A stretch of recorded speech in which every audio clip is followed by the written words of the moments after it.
Her güne ekmek.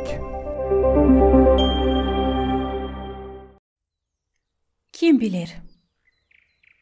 İyilik günlerinde kullan zenginliğini, kahırlı günlerinde düşün hem hesapla.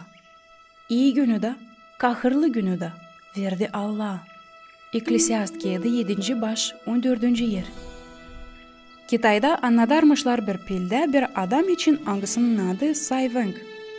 Vakıdın biri Sayveng'tan kaçmış onun en iyi beygiri. Komşusu istemiş onu uslandırma, o kadar ki Sayveng hiç gücenik değilmiş. Kim bilir demiş o, belki bu benim iyiliğim için. Birazdan sonra kaçak beygir dönmüş eve bir yaban beygirle bile. Komşusu gelmiş onu kutlama ama Sayveng yine demiş, kim bilir? Belki bundan çıkacak bir şey fena.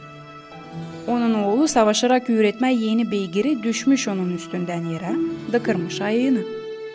Hepsi sanarmış ki bu büyük bela ta köyün içine gelmeyince haber ki hepsi genç oğlanları alırlar asker cenge.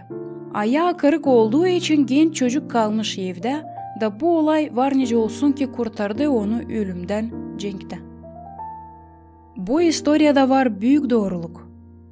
Zorluk aşırısı bize var nice gelsin iyilik, hem kâr tersine de var nice olsun.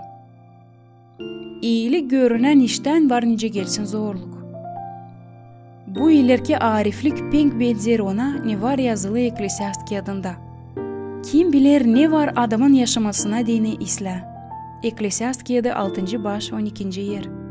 Gerçek kimse bilmer ne bekler bizi ileride.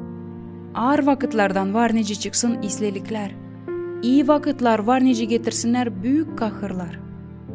Her bir yeni gün getirir yeni şenlikler, sayıklamaklar, zorluklar. Ama biz Allah'ın oğulları lazım olalım rahat, inanarak onun büyük kuvvetine, hem vererek onun yeline iyi de zor da vakitlerimizi. Onları ikisini de kul verir yaşamamıza Allah.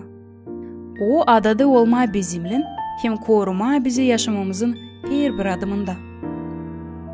Siz var mı nice getirerseniz örnek nice bela aşırısı size geldi iyilik.